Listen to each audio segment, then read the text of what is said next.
Certains d'entre vous êtes peut-être familiers de cette conférence, de ce cycle de conférences. Pour d'autres, c'est la première fois. Bienvenue.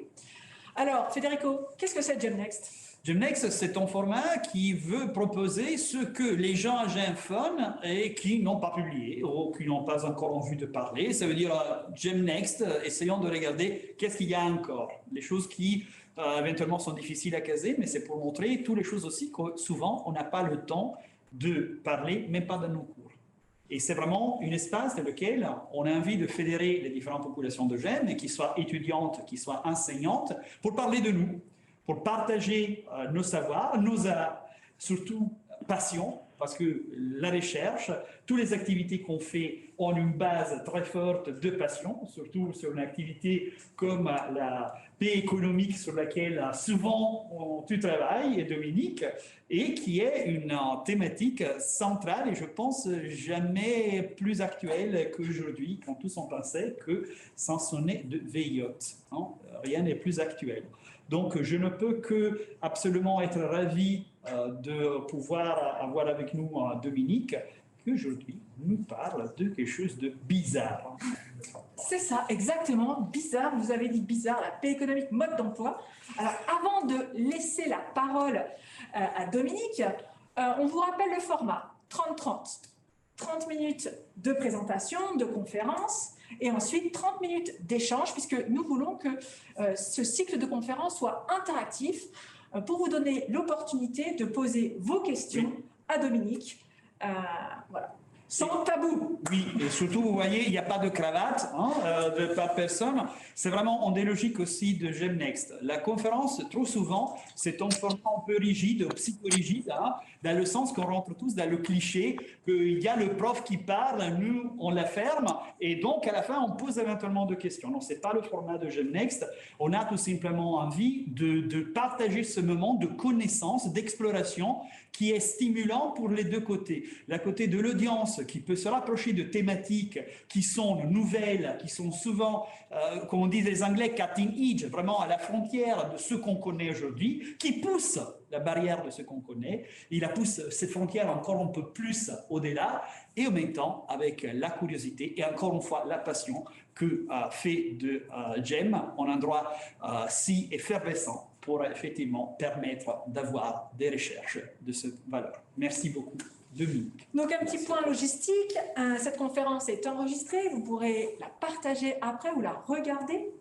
Je vais modérer le chat. Donc, vous pouvez nous poser vos questions par écrit ou vous aurez aussi la possibilité de poser vos questions à l'oral après la conférence à Dominique. Dominique, merci d'être avec nous. C'est à toi. Merci. Merci.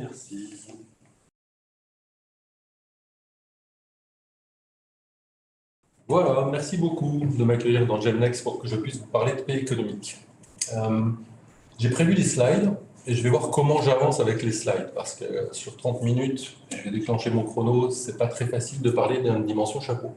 Puisqu'on a démarré le titre avec bizarre, vous avez dit bizarre, je pense que quand on a parlé de ce titre-là, c'était entre autres pour signifier la difficulté que beaucoup peuvent avoir encore de voir ces deux mots de paix et d'économie collés côte à côte.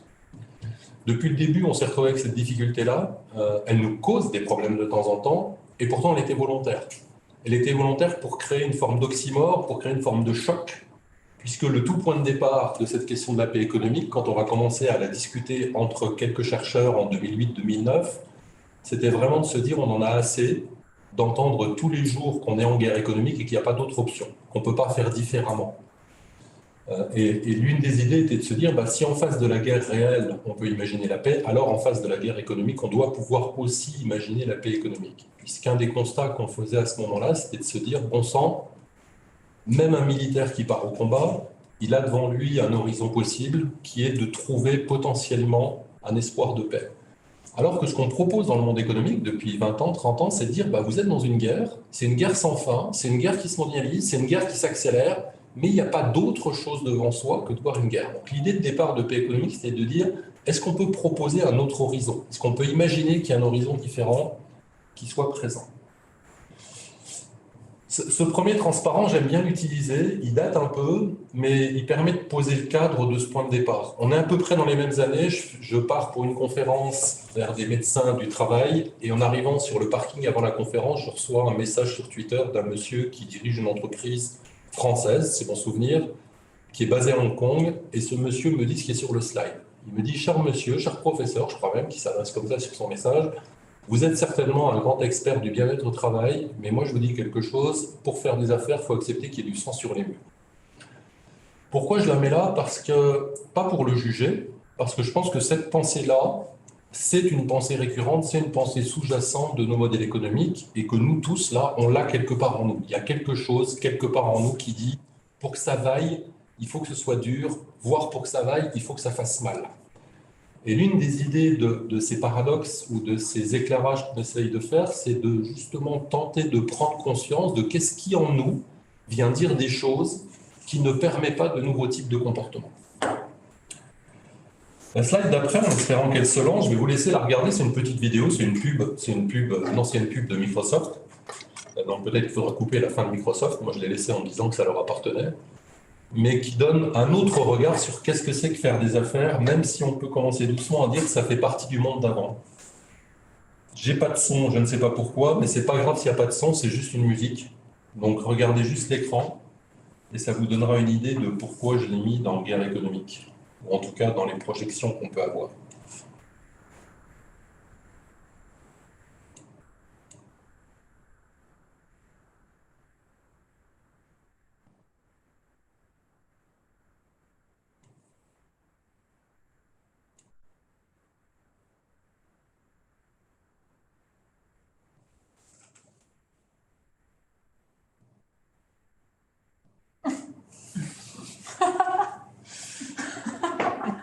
Oh gosh.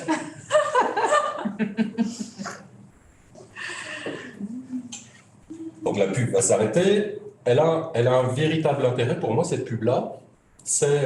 Elle pourrait quasiment, jusqu'à la sortie de l'ascenseur, être une bonne pub pour une business school.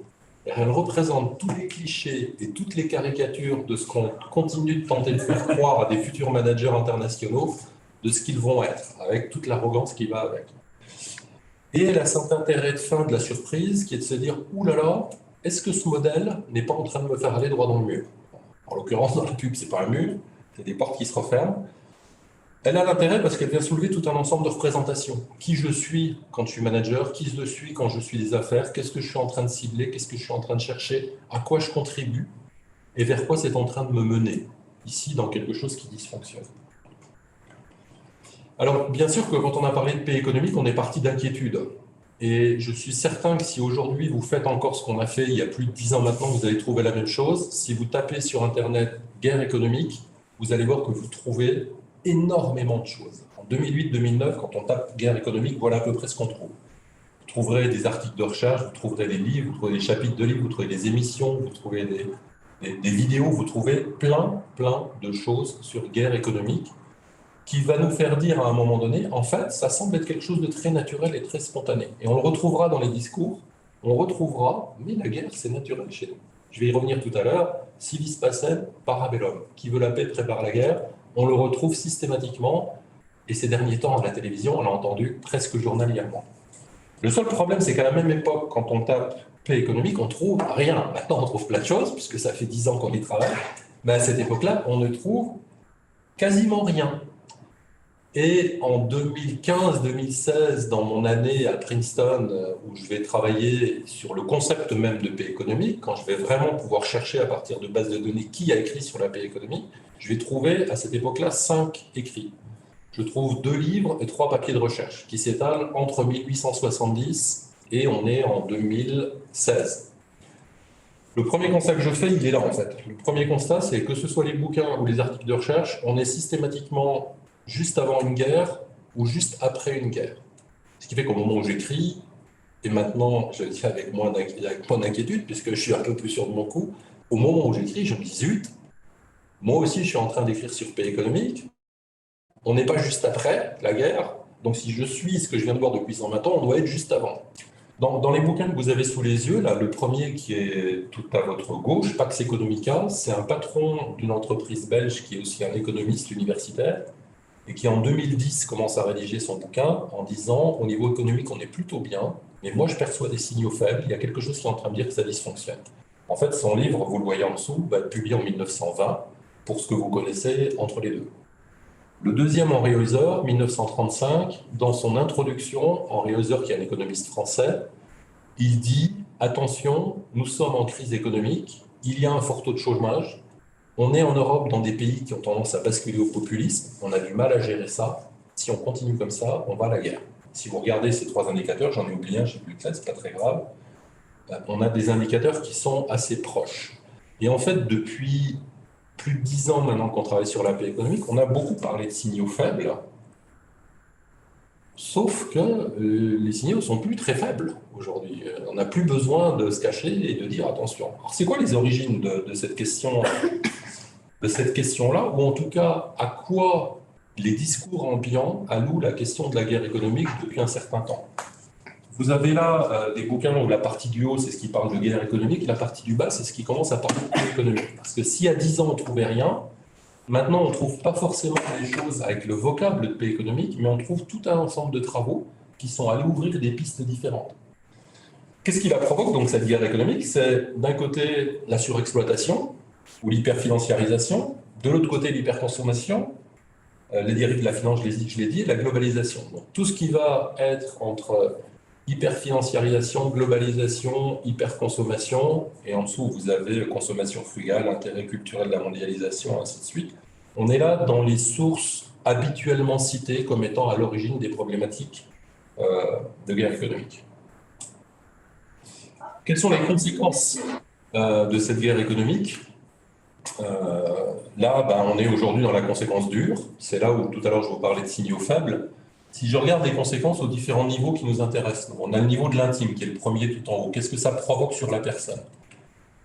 À la conférence annuelle de l'Association internationale de psychologie de 2010, à laquelle je suis, les infos qui sont données sur les problématiques de dépression au travail sont présentées comme étant, à partir des années 20, le problème majeur que les entreprises vont rencontrer.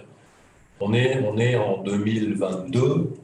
La question de dépression, burn-out, désengagement, démotivation et suicide, si je vais au bout, ne pose absolument plus question et n'est plus un signal faible. C'est quelque chose qui nous montre un dysfonctionnement du modèle économique sur lequel on est. La rupture de lien social. Qu'est-ce qui se passe quand on passe de la personne au lien qu'elle est capable de tisser avec ses proches, avec un environnement un petit peu plus large et avec la société dans laquelle elle est inscrite? La question de la marginalisation. Comment est-ce qu'elle s'amplifie à cause de ces sources que j'ai vues tout à l'heure? La question de la désindustrialisation. Sur le slide, là, je me suis amusé ce matin à aller regarder. Les deux petites cartes de France que vous avez, c'est le niveau d'industrialisation repris à travers le taux d'emploi dans l'industrie en 1984, 20% de personnes employées dans l'industrie, et en 2014, sachant qu'on est en 2022, plus que 12%. Crise sociale à répétition, là non plus, pas de signaux faibles. La crise des Gilets jaunes et les crises sociales qui s'enchaînent sont très présentes. La crise climatique, qui systématiquement elle est présentée sur les problèmes de globalisation et d'hyperconsommation. Et puis tout à droite, j'ai mis l'image un peu plus grosse, parce que c'est à la fois une forme de colère et de dépression pour moi de me dire « merde », excusez-moi de le dire comme ça y est, ça fait 15 ans qu'on travaille sur cette question en disant « il faut qu'on bosse à la paix économique » parce que derrière tous les conflits, du conflit intrapersonnel à l'interpersonnel, au conflit social et au conflit international, on a des problématiques économiques. Il faut donc absolument qu'on pose la question au monde économique de comment on peut faire différemment pour réduire ces dimensions conflictuelles. C'est pas la dernière, hein, c'est pas la première, il y en aura des tas d'autres, mais ce qui est dramatique, c'est, on en parlait juste avant que la conférence démarre, finalement on commence à donner du crédit à la question de la paix économique quand la guerre survient. Quel dommage d'être à chaque fois obligé de cogner le mur et de se faire mal pour se dire zut, il y a quelque chose à faire en amont. En fait, on est dans cette question de la paix économique au même endroit que certaines personnes connaissent bien, c'est tous les ingénieurs sécurité qui continuellement œuvrent pour que tout se passe bien dans une entreprise, qu'il n'y ait pas d'accident, qui, quand il n'y a pas d'accident, tout le monde se demande bien qu'est-ce qu'ils sont en train de faire et pourquoi ils sont en train de travailler. Et c'est seulement quand il y a un accident qu'on se dit « Ah oui, mais c'est vrai, en fait, il fallait appliquer les règles de sécurité ». Ça, pour moi, c'est une des prises de conscience importantes que j'ai envie qu'on puisse pousser à travers cette question de la guerre économique, parce qu'il est trop tard, en fait, une fois qu'on est dans le conflit, une fois que ça s'est déclenché. Tout le travail qu'on va pouvoir mettre en place est principalement un travail de prévention amont, même si une fois que ça a lieu, il y a bien sûr des choses à faire. C'est quand même pas la question principale. Alors c'est clair qu'il y a des résistances. Là, on est devenus des champions du monde face aux résistances. J'en ai pris quelques-unes de ces résistances parce qu'elles sont toujours présentes. Alors aujourd'hui, les résistants contre la paix ou contre la paix économique sont un peu moins virulents. Quand vous entendez parler de la guerre du matin au soir à la télé, attaquer la paix est un petit peu plus dur. Mais si je reviens à la question de la guerre économique, je vais en prendre quelques exemples de celles qui sont là. Vous êtes des utopistes, elle est présente systématiquement. Ce qui est intéressant dans la résistance de vous êtes des utopistes, c'est de se rendre compte que les gens qui nous traitent d'utopistes font en fait une projection.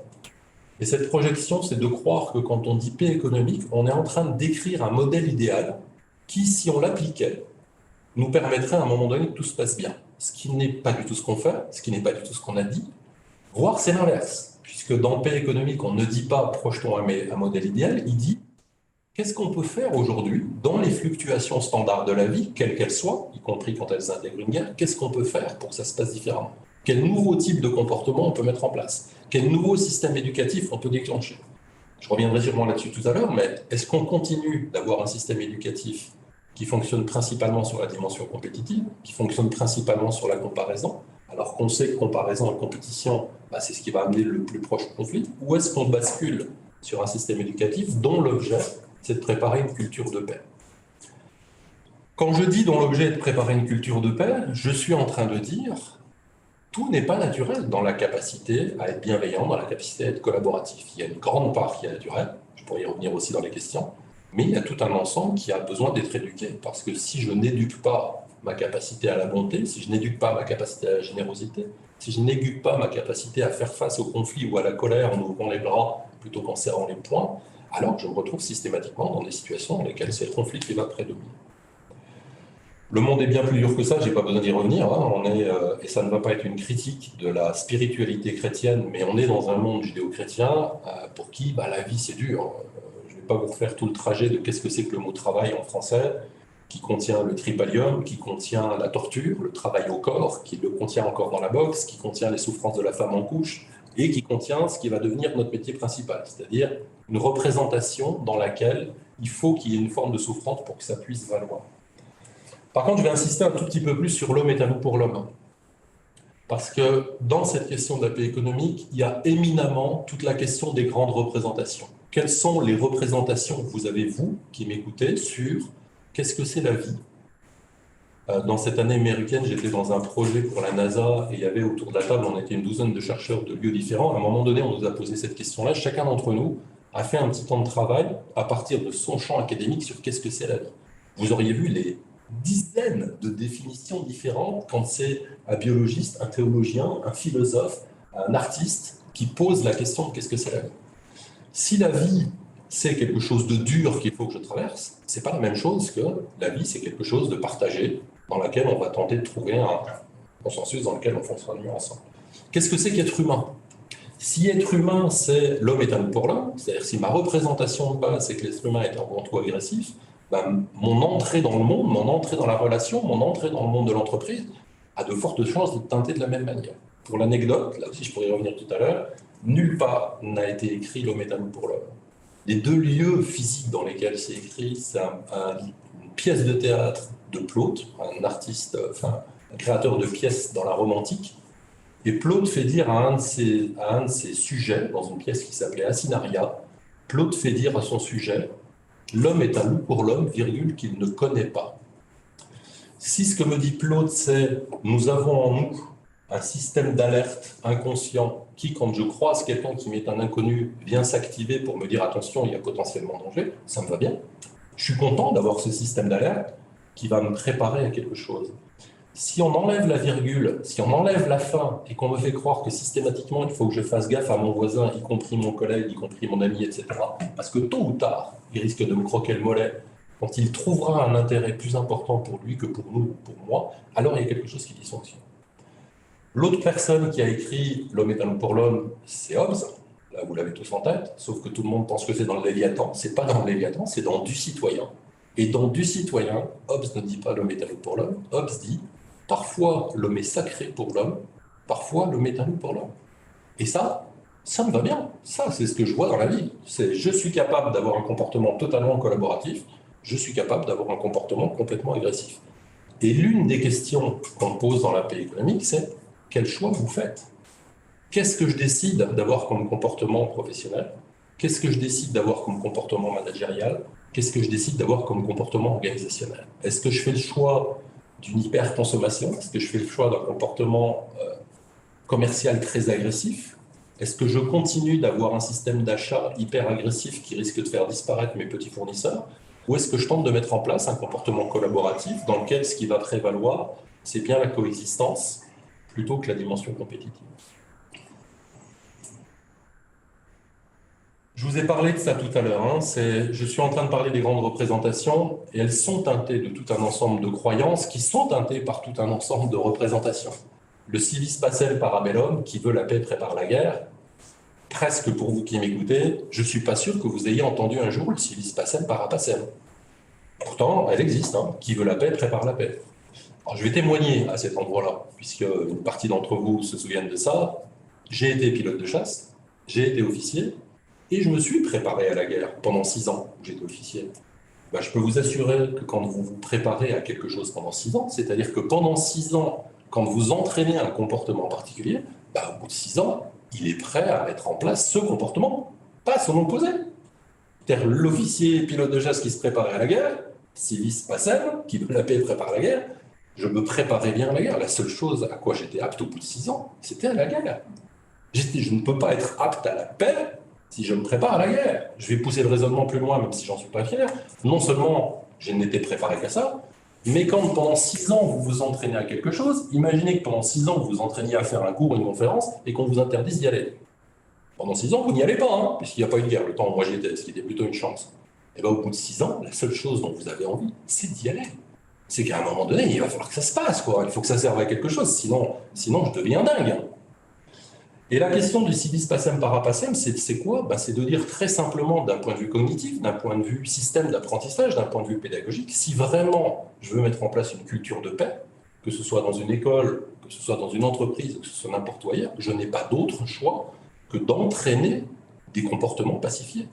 Je n'ai pas d'autre choix que d'entraîner des comportements qui vont permettre de faire sortir en moi ce qui me rend plutôt collaboratif et bienveillant, plutôt que ce qui me rend agressif, puisque je suis capable des deux. Dans cette même année 2015-2016, quand j'étais à Princeton, on avait mis en place une conférence où j'avais fait intervenir un anthropologue sur la question de quelle est notre nature, quelle est la nature humaine, vue de la part de l'anthropologue, en partant bien sûr du présupposé de l'homme est un loup pour l'homme. L'anthropologue nous a fait 2 heures de conférence, donc je ne vais pas avoir le temps de vous faire les heures de conférence, mais je vais prendre 2 exemples. Un exemple de son tout début de conférence et un exemple de sa toute fin de conférence. Son propos à lui va être de dire collaboratif par nature, agressif par potentiel. Il va continuer en disant les deux sont là, les deux sont nécessaires et les deux sont fondamentaux. J'ai besoin des deux. J'ai besoin de ma capacité collaborative pour une raison qui est assez simple, ça va être son point de départ, c'est de dire remontez donc il y a 15-20 000 ans et vous allez voir que le peu de muscles, le pas de carapace, les petites dents et des petites mains, ce n'est pas suffisant pour faire face aux gros animaux qui sont là. Et notre vraie puissance va être la capacité collaborative pour pouvoir faire face à un environnement extérieur. Dans ce temps anthropologique, il y a 15-20 000 ans, nous dit-il, il y a, si je ne me trompe pas, 2700 squelettes qui ont été découverts. Sur ces 2700 squelettes, seulement 2,5% sont morts, nous disent les paléoanthropologues, de morts violentes.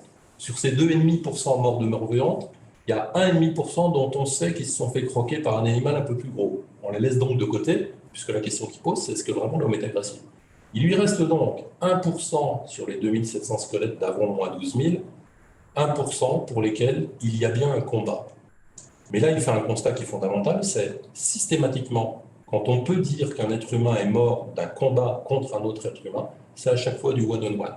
Il n'y a pas, avant moins 12 000, de conflit collectif. Par contre, c'est intéressant d'écouter quand on passe moins 12 000. Moins 12 000 à la louche. Moins 12 000, si vous vous souvenez, ça veut dire début des villes, des civilisations, début de la culture, début des grains, début des greniers. Et que nous dit-il à partir de moins 12 000? Là, on va commencer à trouver des charniers collectifs. Qu'est-ce qui se passe à partir de moins 12 000? Il y a un village qui a du grain, il y a un village qui n'a pas de grain, le village qui a du grain met des barrières, des barricades pour pas qu'on lui pique son grain, et celui qui meurt de faim va commencer à vouloir piquer le grain. Dit autrement, quand l'économie commence à s'installer, elle commence à créer des conditions particulières. Si ces conditions sont des conditions de partage, il y a de moins en moins de conflits. Si les conditions ne sont pas des conditions de partage, il y a de plus en plus de conflits. Je vais argumenter ça avec un exemple qui est très contemporain. On est en relation avec un collègue chercheur qui est au Maroc et qui est en train de mener une étude sur l'impact des systèmes d'aide à l'entrepreneuriat, donc des écosystèmes d'aide à l'entrepreneuriat. Dans les résultats qu'il est en train d'avoir, de façon très nette, il est en train de montrer que dans les pays dans lesquels les réseaux d'aide à l'entrepreneuriat sont collaboratifs, il y a non seulement plus de création d'entreprises, mais des entreprises qui sont plus pérennes. Dans les pays dans lesquels les réseaux d'aide à l'entrepreneuriat sont plus compétitifs, il y a moins de création d'entreprises et les entreprises stoppent beaucoup plus rapidement. Exactement la même chose que ce que dit l'anthropologue. Dernier exemple, par lequel il termine sa conférence. Princeton, c'est près de New York. Il nous dit, regardez, New York, 9 millions d'habitants, 50 millions de visiteurs par an, et à peu près, à cette époque-là, 360 meurtres par an. Un par jour. Un par jour, ça va être fondamental, parce que ça veut dire que si vous êtes New-Yorkais, tous les jours, vous rentrerez le soir à la maison et vous saurez qu'il y a eu un meurtre.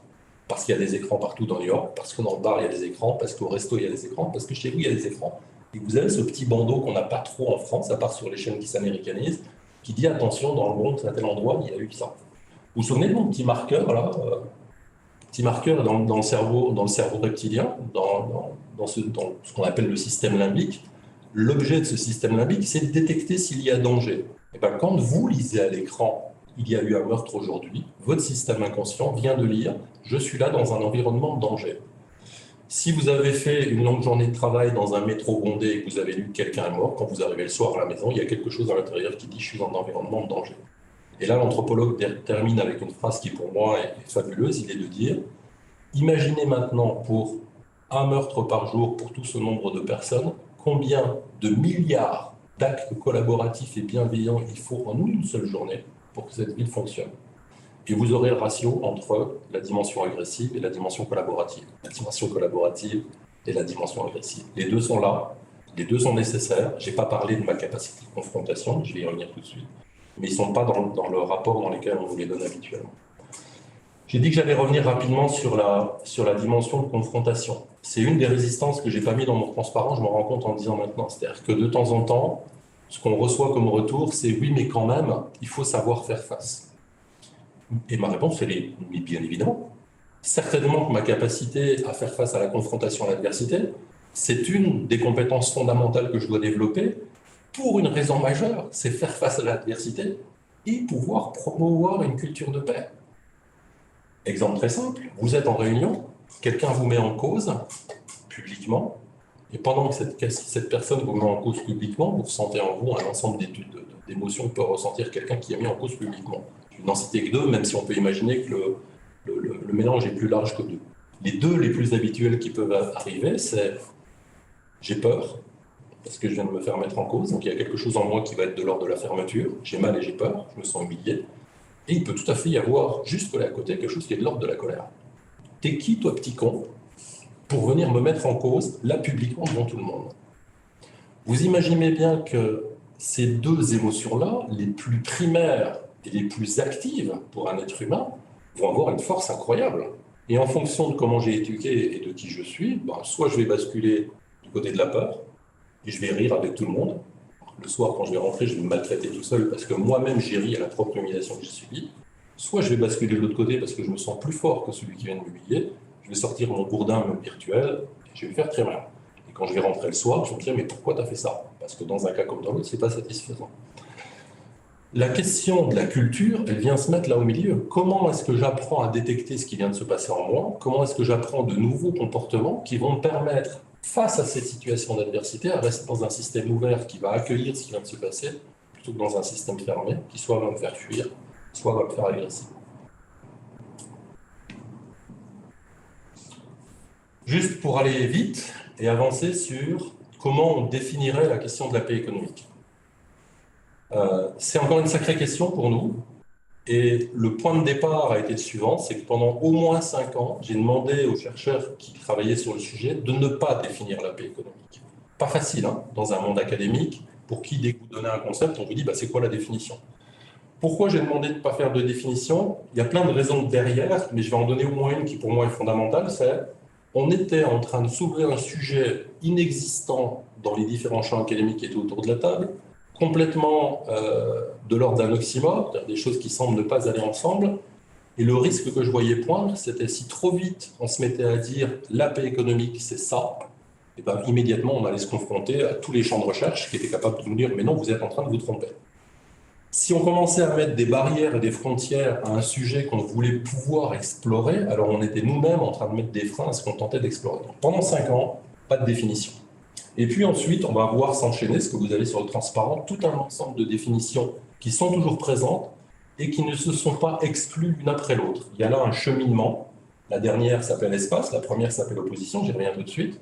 Mais on n'est pas terminé. Qu'est-ce que c'était opposition? J'en ai parlé tout à l'heure. La paix économique, c'est quelque chose qui dit on en a assez d'entendre guerre économique. Est-ce qu'on peut imaginer des comportements dans l'entreprise, pour les personnes, pour les groupes, pour les relations, qui nous permettraient d'aller vers quelque chose qui soit moins dégradant de la personne, du lien social, de la société, de la nature?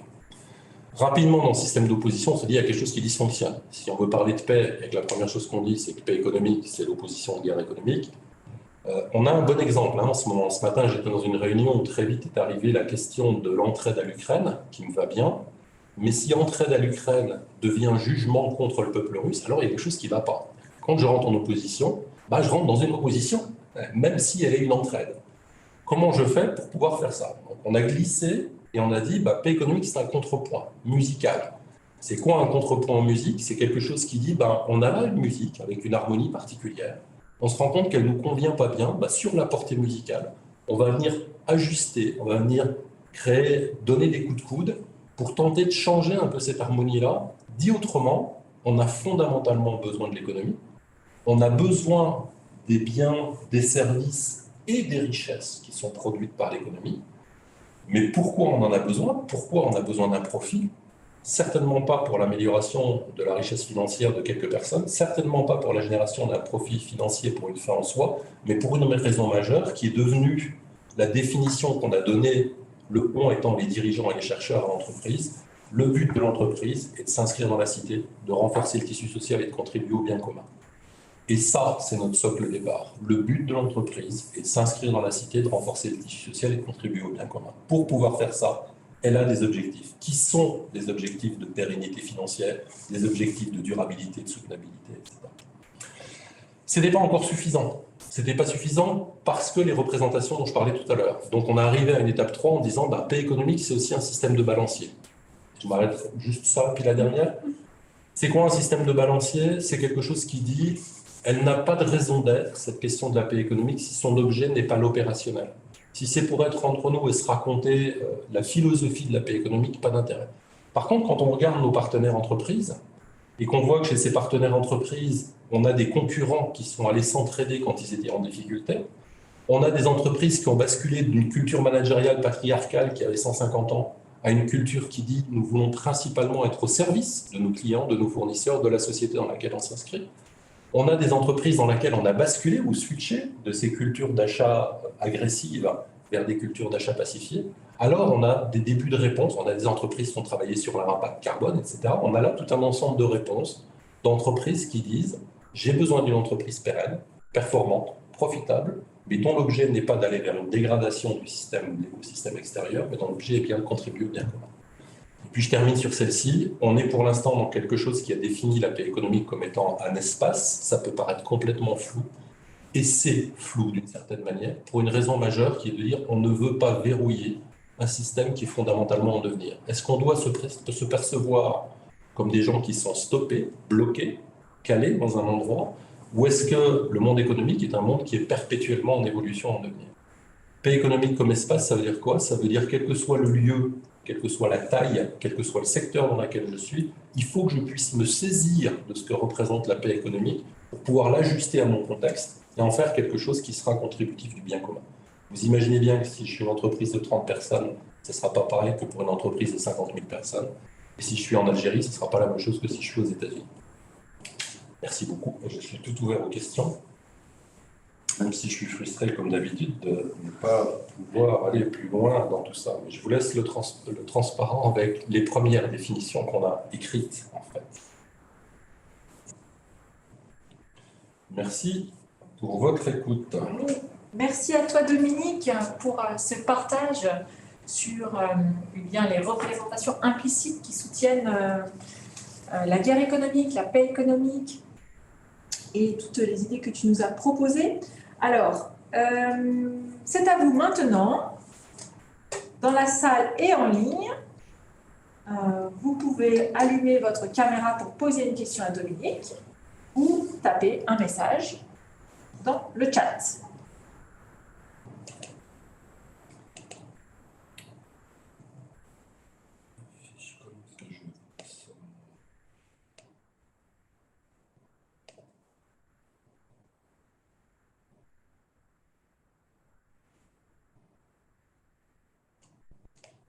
Pas les questions, toi?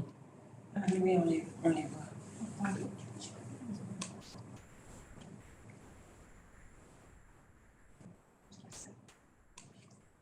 ça y est.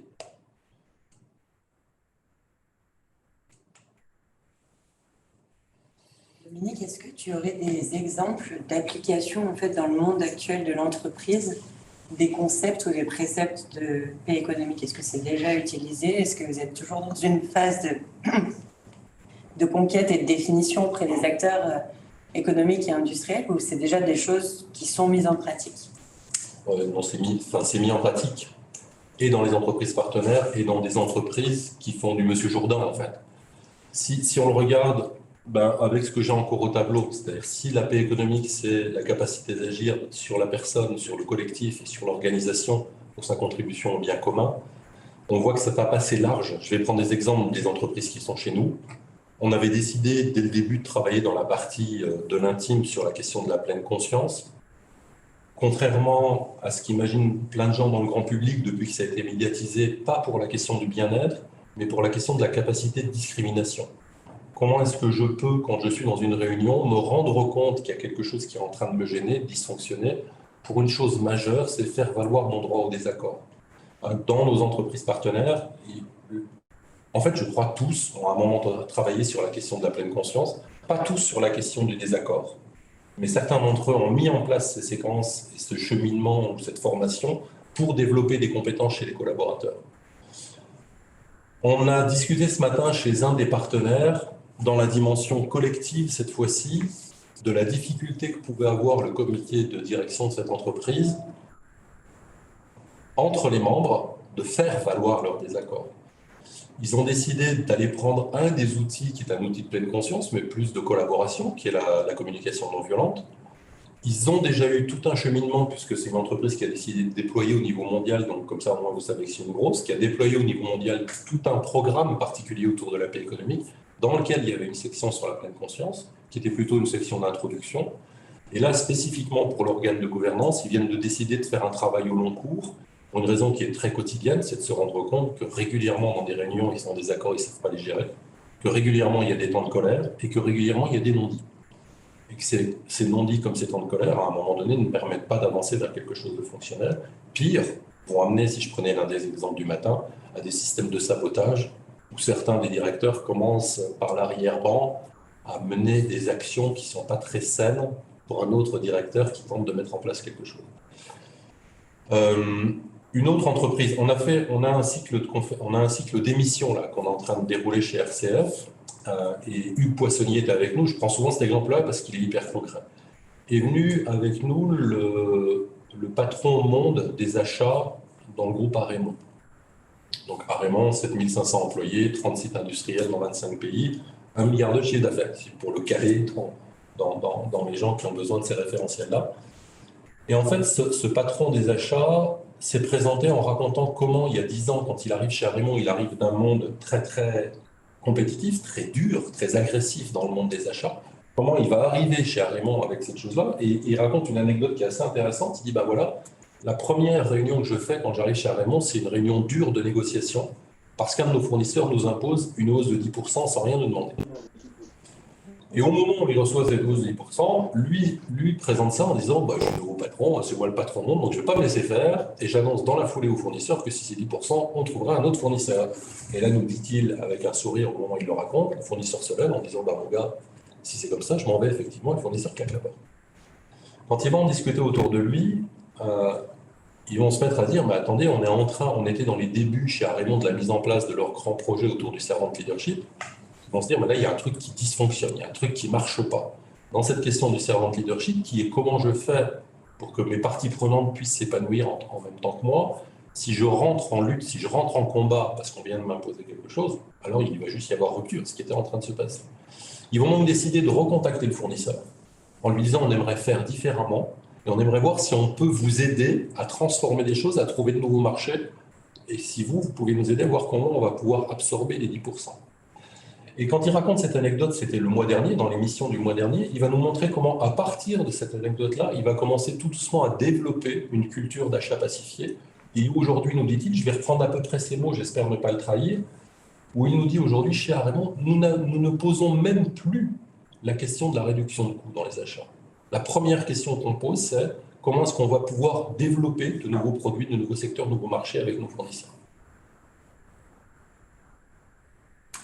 Alors, On a deux questions. même 3. Même trois, effectivement. Oui. Quelle est la différence, et c'est Séverine qui nous pose la question, entre RSE et paix économique? En fait, elles sont emboîtées. Elles sont fondamentalement emboîtées, et en fonction du spécialiste qui parle, il va vous dire que l'une est emboîtée dans l'autre. Si c'est quelqu'un qui parle plutôt paix éco, il va avoir tendance à emboîter RSE dans paix économique. Quand c'est des gens paix économique, ils vont avoir tendance à emboîter de l'autre côté. Pour moi, il y a une énorme différence, c'est la question de la paix. C'est dans la RSE jusqu'à présent, et dans les dérives qu'on peut voir dans la RSE, la question de la paix n'est pas posée. Et c'est celle-ci qu'on rajoute ou qu'on vient mettre à côté. En fait, on est très copains avec la RSE. Si ce n'est que de temps en temps, on a tendance à la critiquer en disant « bon, ça a été très fort sur le côté écologique, c'est très fort sur le côté économique, sur la question sociale, c'est encore un petit peu compliqué. » Et surtout, qu'est-ce que vous faites de la paix? Alors, je vais rajouter un autre gros mot à côté de la paix. Qu'est-ce que vous faites de la joie? Est-ce que la RSE doit être totalement instrumentalisée au profit du fonctionnement de l'entreprise, ou est-ce que la RSE doit être un vecteur, un chemin que l'entreprise peut suivre pour jouer son rôle de contributrice du bien commun? Et il y a là des écarts, en fait, mais qui pour moi sont des écarts de complément. Mais c'est vraiment la question de la paix.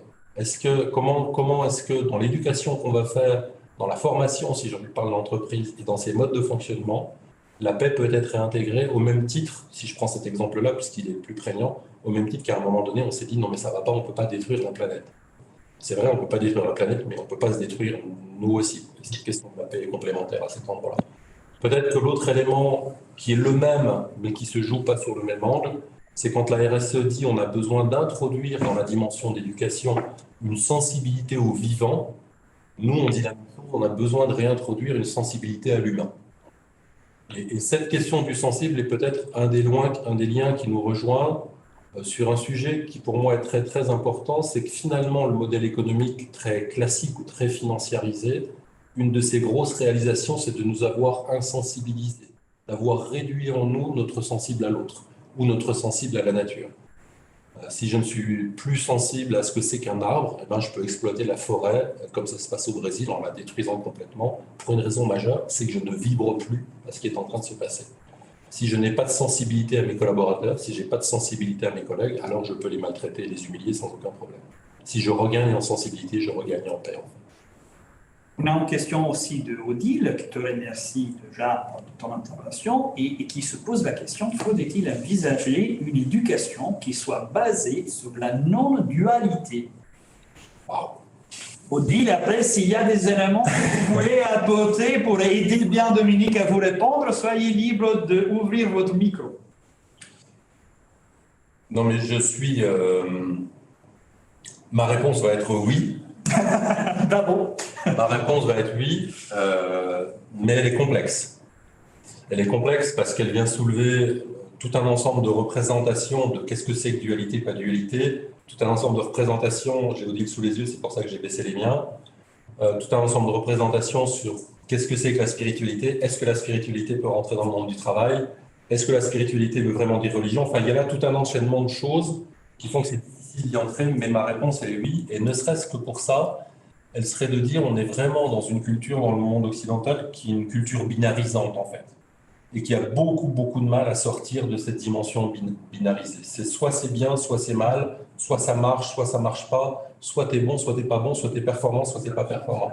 Et on a beaucoup de mal à aller appréhender le gris, qui est en fait la réalité de la vie. C'est-à-dire la réalité de la vie, elle est quasiment tout le temps, dans cette dimension grise. L'une des raisons pour lesquelles on n'a pas voulu au début faire de définition et ne pas créer ces cases, en fait, cette binarisation, quand on la regarde historiquement, elle vient fondamentalement du modèle grec et d'un Aristote qui dit j'observe le monde et quand j'observe, je vais commencer à le catégoriser. Et Aristote, catégorisant le monde, va commencer à créer de la catégorie entre l'animal, le minéral, le végétal, etc. Et créant cette catégorisation qu'on a repris dans le monde occidental, ça devient très facile de dire que tu es dans la boîte ou tu n'es pas dans la boîte. Si vous regardez d'autres modèles, je vais en prendre deux parce qu'on cite toujours le modèle extrême-oriental, mais on a quelque chose de similaire dans le modèle africain, d'une certaine manière. Et ce sont des modèles qui n'ont pas créé ces catégories, qui n'ont pas créé ce type de catégories-là, qui ont gardé des systèmes beaucoup plus ouverts, avec les avantages et inconvénients. Mais du coup, ce dont je suis sûr à travers la question, c'est comment on fait quand on éduque nos enfants pour qu'ils deviennent réellement des enfants qui pourront devenir des adultes responsables, pour lesquels la question du jugement de valeur devient un point central. L'une des raisons d'avoir pris la pleine conscience comme fil rouge, parce qu'il est là comme axe de recherche numéro 1, mais en fait, il reste un fil rouge, c'est la question du jugement. Comment est-ce que je peux appréhender les situations de vie que j'ai, pas tant en supprimant mon jugement, ce qui est quasi impossible, tant notre cerveau est câblé pour ça, quasi son objet majeur, c'est pouvoir porter jugement, mais comment je fais pour savoir que ce jugement va avoir lieu, et pour pouvoir au moins pendant un temps, comme si je me mettais sur la pointe des pieds, suspendre mon jugement, et éviter de me faire embarquer dans cette dualité. Et pouvoir, à un moment donné, parce que j'ai ce temps de suspension, garder le recul suffisant qui me permettra d'équilibrer un petit peu les choses.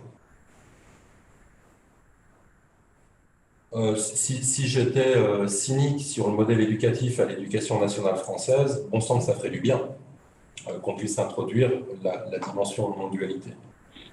Je vais prendre un exemple classique. Est-ce qu'il faut ou non donner des notes à des enfants, 3 petits points, qui ne sont pas capables jusqu'à 14-15 ans de faire face au stress que va être le fait d'avoir été humilié en public parce que j'ai eu une mauvaise note. Est-ce qu'il faut qu'on continue ça? Tant qu'on continuera ça, on créera des systèmes binarisants qui très vite vont faire de ce gamin qui va percevoir de lui quelque chose qui n'est pas bon et va se mettre dans la case du « je ne suis pas bon ». Et celui qui aura la bonne note va se mettre en partie dans la case du « je suis bon », mais surtout dans la case de « à partir de maintenant, il ne faut plus que j'échoue ». Parce que j'ai compris que si je suis dans la case en face, ça fait mal. Donc ma réponse, elle est pleinement oui, avec toutes les limites et les difficultés que ça peut représenter. Sachant surtout, je me permets tout simplement d'ajouter que le système de catégorisation, c'est la base des systèmes cognitifs. Ça veut dire que notre cognition passe pour sa catégorisation. Exactement. Et c'est pour ça que j'ai parlé de ça du jugement, en disant on ne peut que suspendre à un moment donné. Le système cognitif, il a des grandes fonctions comme ça. Et l'idée de la pleine conscience, c'est déjà percevoir que j'ai ces fonctions, percevoir qu'elles sont à l'œuvre. Il y en a une, si je rentre dans les systèmes de catégorisation, qui est là ce qu'on appelle l'attribution de cause. Vous faites des attributions de cause du soir au matin. Si mon truc tombe, la première chose que je vais me dire, c'est la bouteille est tombée parce que. Je vais tenter d'attribuer une raison particulière. Si je ne connais pas ce que c'est que l'attribution de cause, et on est peu à avoir été éduqué à ça, eh bien, je ne vais pas me rendre compte que je suis plutôt quelqu'un qui a tendance à attribuer les causes des événements à l'extérieur, ou plutôt quelqu'un qui les attribue à l'intérieur, sachant que ça a à chaque fois un effet différent. Les gens qui sont des attributeurs de causes à l'extérieur ont une plus grande facilité à faire face dans l'instant aux situations de tension, parce que si j'ai raté mon putt de golf au trou numéro 17, ça vaut ce que ça vaut comme exemple, mais si j'ai raté mon putt de golf au trou 17, et qu'au moment où je rate, je vois la dame avec son chien, le chien a bougé, que je lève mon club et que je lui dis « Madame, la prochaine fois que le chien bouge, il prend un coup de club », alors je ne suis pas en danger. Ce n'est pas moi qui ai raté, j'ai raté parce que l'extérieur. Mais on sait aussi que cette qualité-là, si elle se prolonge sur le long terme, ça fait de ces personnes des gens bien moins aptes à faire face à la difficulté et au stress. Puisqu'à un moment donné, ils considèrent que rien n'est dans leurs mains et qu'ils n'ont pas du tout de contrôle sur ce qui est en train de se passer. Puis je pourrais poursuivre l'exemple à l'inverse. Si je suis quelqu'un qui est d'un contrôle interne, on sait que les gens d'un contrôle interne ont spontanément plus de capacité à faire face au stress. On sait aussi qu'à un moment donné, spontanément, ils sont bien plus dépressifs. Qu'est-ce que c'est qu'un dépressif? C'est quelqu'un qui continue de lutter en croyant qu'il a contrôle sur quelque chose et qui tente de résoudre quelque chose qu'il croit contrôler, alors qu'il n'a aucun contrôle. Il va épuiser tout son système. Donc toutes ces fonctions mentales sont bien là. Mieux je les connais, mieux j'en ai l'expérience, plus facilement je vais pouvoir faire face à la situation. Si je peux me permettre, c'est vrai que je pense que cette question de la dualité, de la binarité, elle est vraiment importante par rapport à la paix et à la guerre, parce que moi j'ai toujours appris que c'est en distinguant le nous versus les autres, enfin eux, qu'on crée la guerre, en voyant en quoi finalement il n'y a pas un continuum, comme tu disais tout à l'heure, il n'y a pas une échelle. On est tous plus ou moins d'un côté ou de l'autre, et en se disant, moi je suis vraiment, je suis d'un côté et je ne pourrais jamais aller de l'autre, c'est là que finalement on enlève aussi cette compassion, cette empathie, et ça permet de faire un lien avec, comme je vois que tu vas rebondir, ça permet de faire un lien à la question suivante de Séverine. Bravo.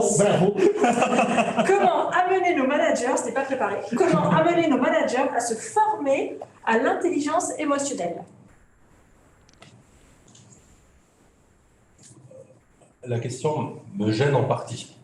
Je pense vraiment que me gêne, pas qu'elle soit posée, la question elle est fondamentale, mais c'est le comment il est tourné qui me gêne. Pas pour la personne qui a posé la question, mais parce que ça représente bien l'un des modèles qu'on a, qui serait de croire qu'on a une capacité extérieure d'amener quelqu'un à se transformer. En fait, je vais décaler l'exemple, qui peut-être provoquera du débat, parce que je sais que c'est un débat qu'on a eu ici il y a un sacré nombre d'années déjà. Est-ce qu'être prof, c'est transférer des connaissances? Ça revient à peu près à la même question. Hein. Est-ce que moi, responsable de la formation dans mon entreprise, je peux transférer cette question de l'intelligence émotionnelle à l'autre? On va dire qu'il y a deux grands courants, si je binarise pour gagner du temps. Il y a celui qui dit, c'est ça, moi je suis prof, mon job c'est de transmettre. À l'époque, quand on avait eu quelques tensions dans l'école sur le sujet, il y en a même qui disaient, je ne suis pas là pour éduquer. Et puis d'autre côté, il y a des gens qui disaient, non, moi je suis là pour éduquer. Et prof, c'est certainement pas transmettre, c'est mettre à disposition tout un ensemble de moyens. Je suis secrétaire.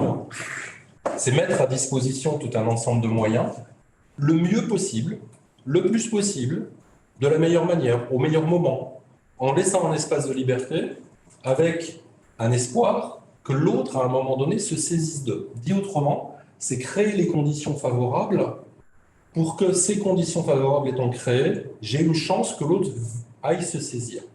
Et pour moi, dans cette question, la réponse, elle serait là. C'est comment je crée les conditions favorables pour que dans mon entreprise, un manager, à un moment donné, réussisse à se dire, tiens, cette question de l'intelligence émotionnelle, en fait, elle est fondamentale pour moi parce qu'il y a en moi des choses. Et si je devais répondre à la question suivante qui pourrait être, quelles seraient ces conditions favorables? Pour moi, il y a une petite clé d'entrée qui est assez simple, c'est est-ce que mon entreprise permet de répondre à trois grands besoins fondamentaux, que sont la sécurité, la reconnaissance et la capacité de création. Et elles sont dans l'ordre. Si je ne me sens pas en sécurité, alors à aucun moment je ne réussirai à aller toucher en moi quelque chose qui me fera m'exposer à l'extérieur en disant « Tiens, madame, j'aimerais bien pouvoir aller à la formation d'intelligence émotionnelle. » À aucun moment. Si je ne suis pas en sécurité, ce n'est pas possible. Je n'irai pas, ma survie va primer. Donc la capacité d'un manager ou d'un dirigeant à créer un espace de sécurité suffisant est un des moyens de pouvoir amener mon manager à aller vers l'intelligence émotionnelle. La deuxième, c'est la reconnaissance. Dit en termes psychologiques, les renforcements positifs ou négatifs que je vais faire. C'est quoi un renforcement positif? C'est quand mes managers commencent à avoir des élans qui tout doucement montrent qu'ils y sont prêts à aller. Comment est-ce que je renforce ces élans? Comment est-ce que je viens les récompenser, ces élans? Comment je fais pour dire « Ah tiens, Marcel, c'était super d'avoir récompensé en public et d'avoir dit publiquement qu'un tel avait bien fait ce truc-là. » Ça, c'est un renforcement qui va permettre à Marcel de dire « Ah tiens, si je gagne ça, quand je le fais, alors j'ai tendance à reproduire, à aller le chercher. » C'est quoi un renforcement négatif?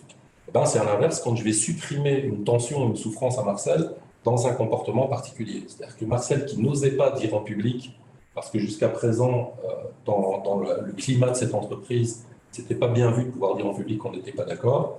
Le jour où Marcel dit en public qu'il n'est pas d'accord, je le dis toujours, mais j'utilise Marcel parce que c'est un de mes tontons favoris, c'est pas une critique. Le jour où Marcel dit qu'il n'est pas d'accord et qu'il se fait agresser, je vais, moi, dirigeant interdire l'agression et pointer du doigt cette agression. Et ça aussi, c'est un renforcement. Je viens supprimer ou limiter une cause de tension.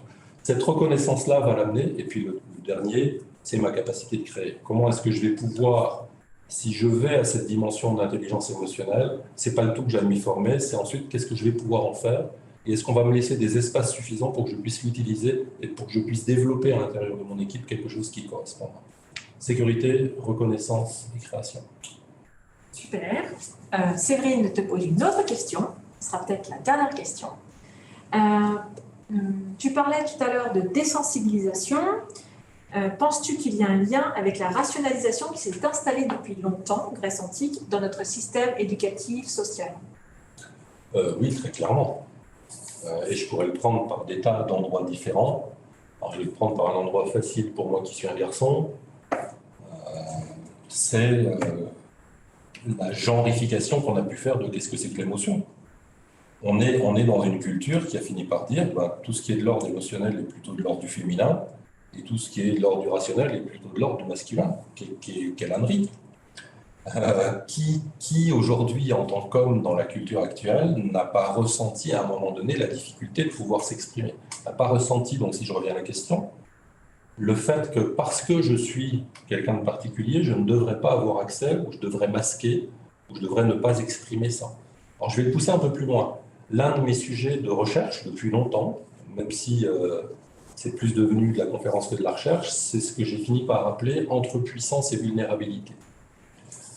Mon positionnement par rapport à ça étant de dire je ne deviens réellement puissant que quand je suis au plus clair avec mes propres fragilités, c'est-à-dire au plus sensible de mes propres fragilités et vulnérabilités, et quand je suis enfin tranquille de pouvoir les exposer s'il y a besoin de les exposer. Ça ne veut pas dire les exposer tout le temps, ça veut dire que je sais qu'elles sont là, ça veut dire que je les reconnais, ça veut dire que je suis capable de les exprimer quand elles se présentent, et j'arrête de me retrouver, si je parle de notre culture à nous, j'arrête de me retrouver dans un système. Cette fois-ci, je vais l'appeler professionnel, puisque c'est la même chose pour les hommes ou les femmes, dans lesquels je n'ai que le droit d'être performant. Je n'ai pas, et si je suis dirigeant, par exemple, ou manager, ou prof, parce que c'est le cas d'un prof, un prof n'a pas le droit de ne pas savoir. Si je suis ce prof qui n'a pas le droit de ne pas savoir, et si c'est ça la croyance que je développe dans mon activité professionnelle, alors je vais tout doucement, et des fois avec des vraies souffrances, tenter d'éteindre en moi la sensibilité que j'ai à ma propre peur de faire court. La sensibilité que j'ai, parce qu'au moment où tout à coup un étudiant dit « Monsieur, je viens d'aller sur Wikipédia, ce que vous dites, c'est pas vrai », ça vient faire jaillir chez moi une émotion intense, quelle qu'elle soit, et plutôt que de pouvoir en faire quelque chose, je vais la réprimer.